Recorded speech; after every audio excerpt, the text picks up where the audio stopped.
Yung na sexy yung Hori. nagbibigay ng mga exhaust, mga pipes na pampapugi at pampagwapo. Hindi lang sa itsura ng motor, kundi siyempre doon sa tunog ng mga motor natin. Pero marami pa rin nakikita sa atin, ano nga ba ang diferensya ng aftermarket sa modified pipe?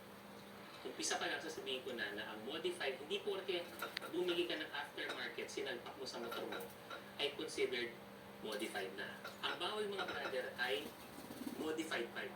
Yun, bawal talaga yan. Ano nga bang ibig sabihin ng modified pipe? Ang ibig sabihin lang nun, bawa, kahit stock itong tambucho ko na to, yan. Pero, pinutol ko, binelding ko, naging mas maikli. Kumbaga hindi na ito yung kanyang natural form coming to the market, yan ay considered na modified pipe. Kumbaga, imagine mo, tambucho, may ginawa kang something, yung pa rin yung tambucho mo, pero nag-iba yung korte, nag-iba yung haba, nag-iba yung forma, yun, modified pipe yun.